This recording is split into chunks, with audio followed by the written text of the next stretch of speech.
দর্শক, বাংলাদেশে বর্তমান সময়ে ঘটে যাওয়া নানা রকমের ঘটনা যেগুলো মানবাধিকারের প্রশ্ন তুলছে, বিশেষ করে হিন্দু দীপু দাসকে পুড়িয়ে মারা এবং ধর্ম অবমাননার কথা বলা হলেও র্যাব তদন্তে জানাচ্ছে ধর্ম অবমাননার কোনো ঘটনা ঘটেনি।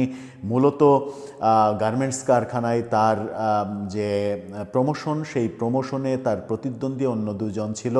হিংসাবশত তারা অপপ্রচার করে এই ঘটনাটা ঘটিয়েছে, এরকম খবর যখন আসছে। আজকেও চট্টগ্রাম থেকে একটা খবর এসেছে, আমরা দেখেছি দুইজন সনাতন ধর্মের মানুষকে ঘরের মধ্যে আটকে রেখে পুড়িয়ে মারার চেষ্টা করা হয়েছে। এক শিশুকে, বিএনপি নেতার কন্যা শিশুকে ঘরে আটকে রেখে আগুন ধরিয়ে দেওয়ার ঘটনা দেখেছি আমরা।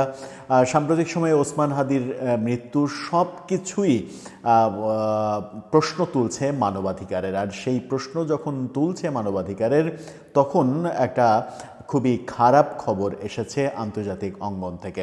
আন্তর্জাতিক মানবাধিকার প্রতিনিধিরা নোবেল কমিটিকে এই মানবাধিকারের বিষয়গুলো লিখিতভাবে জানিয়েছে। হঠাৎ করে নোবেল কমিটিকে এই তথ্য জানানোর কারণ কি? কারণটা কি এটা যে আমাদের মাননীয় প্রধান উপদেষ্টা প্রফেসর ইউনূস, তিনি নোবেলজয়ী, শান্তিতে নোবেলজয়ী, এবং তিনি যখন দায়িত্বে আছেন তখন মানবাধিকারের লঙ্ঘনের ঘটনাগুলো দেশে ঘটছে। সেই প্রেক্ষাপটেই কি এরকম চিঠি দেওয়া হলো, আবেদন জানানো হলো? কি বলছে গণমাধ্যম, চলুন একটু জেনে দেখার চেষ্টা করি এই ভিডিওতে। থাকবেন পলিটিক্স টিভির নিয়মিত আয়োজনে।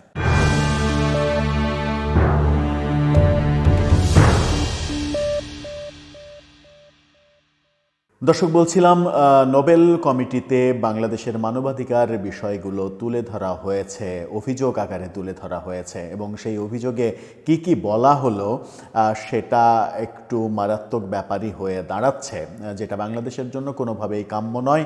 প্রফেসর ইউনূসের জন্যও এটা খুবই বিব্রতকর একটা ব্যাপার। আজকে পুলিশের পক্ষ থেকে ঢাকায় ঘটে যাওয়া প্রথম আলো ডেইলি স্টারে যে হামলা, সেই ব্যাপারে পুলিশের পক্ষ থেকে এক ধরনের অসহায়ত্ব প্রকাশ করা হয়েছে যে এই মব তারা ঠেকায়নি, মূলত পুলিশের উপরে আক্রমণের ভয়ে।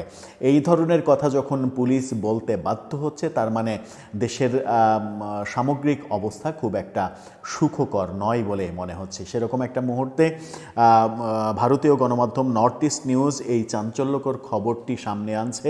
তাদের দাবি যদি সত্য হয়, তাহলে এটা বাংলাদেশের জন্য, বাংলাদেশের সরকারের জন্য, বাংলাদেশের জনগণের জন্য খুবই বিব্রতকর একটা খবর। তারা তাদের খবরে শিরোনামে যেটা বলছে, international rights representative six Nobel committees attention on Bangladesh abuses. মানে যেটা বলছে, বাংলাদেশের মানবাধিকার লঙ্ঘনের বিষয়ে নোবেল কমিটির দৃষ্টি আকর্ষণ করলেন আন্তর্জাতিক মানবাধিকার প্রতিনিধিরা। এই খবরের বিস্তারিত খবরে তারা যেটা বলার চেষ্টা করছে, সেখানে আমরা দেখছি আন্তর্জাতিক মানবাধিকার প্রতিনিধিদের একটি দল নরওয়েজিয়ান নোবেল কমিটিকে চিঠি লিখে বাংলাদেশে মানবাধিকার ও মানবিক সংকটের ক্রমবর্ধমান রূপ নিয়ে গভীর উদ্বেগ প্রকাশ করেছে এবং নোবেল শান্তি পুরস্কারের সাথে যুক্ত নৈতিক দায়িত্ব সম্পর্কে চিন্তাভাবনা করার আহ্বান জানিয়েছে। নোবেল শান্তি পুরস্কার পেয়েছেন আমাদের প্রধান উপদেষ্টা, সেই ব্যাপারটাকেও প্রশ্নবিদ্ধ করার চেষ্টা করছে যে নোবেল শান্তি পুরস্কার প্রাপ্ত ব্যক্তিদের কর্তব্য এবং বাধ্যবাধকতার ব্যাপারগুলো নোবেল কমিটিকে মানে সচেতন করে দিয়েছে, তাদেরকে মনে করিয়ে দেওয়ার চেষ্টা করেছে তারা বলছে যে অসলোতে নোবেল কমিটির কাছে সম্বোধন করা এক যৌথ চিঠিতে স্বাক্ষরকারীরা বলেছেন যে বাংলাদেশ মানবাধিকারের ক্ষেত্রে উদ্বেগজনক অবনতি দেখছে। লক্ষ্যবস্তুতে সহিংসতা, ঘরবাড়ি ও জীবিকা ধ্বংস, সাংস্কৃতিক ও ধর্মীয় প্রতিষ্ঠানের উপরে আক্রমণ এবং দুর্বল সম্প্রদায়ে, বিশেষ করে ধর্মীয় ও জাতিগত সংখ্যালঘুদের পদ্ধতিগতভাবে ভয় দেখানোর বিশ্বাসযোগ্য প্রতিবেদন এবং প্রত্যক্ষদর্শীদের বরাত দিয়ে এই ব্যাপারগুলো উঠে আসছে। চিঠিতে বলা হয়েছে নারী ও শিশুরা সবচেয়ে বেশি ক্ষতিগ্রস্ত হয়েছে। চিঠির লেখকরা জোর দিয়ে বলেছেন যে কথিত লঙ্ঘনগুলি বিচ্ছিন্ন বা স্বতঃস্ফূর্ত নয়, বরং মৌলিক অধিকারের সংগঠিত ও টেকসই লঙ্ঘনের লক্ষণ বহন করে। এই পটভূমিতে তারা নোবেল শান্তি পুরস্কার বিজয়ী অধ্যাপক মোহাম্মদ ইউনূসের জনসাধারণের নীরবতা নিয়ে উদ্বেগ প্রকাশ করেছেন, যিনি বর্তমানে বাংলাদেশের অন্তর্বর্তী সরকারের প্রধান উপদেষ্টা হিসেবে দায়িত্ব পালন করছেন। স্বাক্ষরকারীরা যুক্তি দিয়েছেন যে ডক্টর ইউনূস নোবেলজয়ী হিসেবে দেশব্যাপী নৈতিক কর্তৃত্ব এবং একজন সরকারি নেতা হিসেবে জাতীয় দায়িত্ব পালনের কারণে ব্যাপক দুর্ভোগের মুখে নৈতিক নেতৃত্ব প্রয়োগ করবেন বলে আশা করা হচ্ছে। তারা বলেছে যে এই ধরনের পরিস্থিতিতে নীরবতাকে নিরপেক্ষতা হিসেবে দেখা যাবে না এবং এর গুরুতর নৈতিক পরিণতি হতে পারে। অর্থাৎ বলা হচ্ছে যে এই ধরনের পরিপ্রেক্ষিতে, ঘটনার পরিপ্রেক্ষিতে সরকার এক ধরনের নীরবতা পালন করছে, সেই নীরবতাকে নিরপেক্ষতা ভাবার কোনো অবকাশ নেই। চিঠিতে জোর দিয়ে বলা হয়েছে যে চিঠিতে জোর দিয়ে বলা হয়েছে আবেদনটি রাজনৈতিকভাবে উদ্দেশ্যপ্রণোদিত নয়, বরং মানবতা, জবাবদিহি এবং ন্যায় বিচারের সার্বজনীন নীতির মধ্যে নিহিত। অর্থাৎ এই চিঠি যারা দিয়েছেন তারা বলছেন যে এই চিঠির সঙ্গে কোনো রাজনীতি জড়িত নেই, অর্থাৎ কোনো রাজনৈতিক হস্তক্ষেপ নেই। সাধারণভাবে ধরা যেতেই পারে যে এরকম চিঠি আওয়ামী লীগের লবিংয়ে হতে পারে এরকম চিঠি দেওয়ার ঘটনা, কিন্তু এই চিঠিতে এটাও দাবি করা হচ্ছে এর সঙ্গে কোনো রাজনীতি জড়িত নেই। এতে বলা হয়েছে যে যেখানে ভয় দৈনন্দিন জীবনকে নিয়ন্ত্রিত করে সেখানে শান্তি থাকতে পারে না, এবং যখন মৌলিক অধিকারগুলো পদ্ধতিগতভাবে লঙ্ঘিত হচ্ছে তখন নিরপেক্ষতা দাবি করা যাবে না। নরওয়েজিয়ান নোবেল কমিটি এবং নোবেল ফাউন্ডেশনকে তাদের নৈতিক দায়িত্ব সম্পর্কে চিন্তা করার আহ্বান জানিয়ে স্বাক্ষরকারীরা বলেছেন যে নোবেল শান্তি পুরস্কারের নৈতিক কর্তৃত্ব স্বচ্ছতা, নৈতিক স্পষ্টতা এবং দুর্ভোগের মুখোমুখি হওয়ার সাহসের উপরে নির্ভর করে। তারা আরও যোগ করেছেন যে বাংলাদেশের ভুক্তভোগীরা স্বীকৃতি পাওয়ার যোগ্য এবং বিশ্ববিবেক দায়িত্ব দাবি করে। সতর্ক করে দিয়েছে যে মানবিক মর্যাদা হুমকির মুখে পড়লে প্রতিষ্ঠানগুলি কিভাবে প্রতিক্রিয়া জানায় তা ইতিহাস বিচার করবে।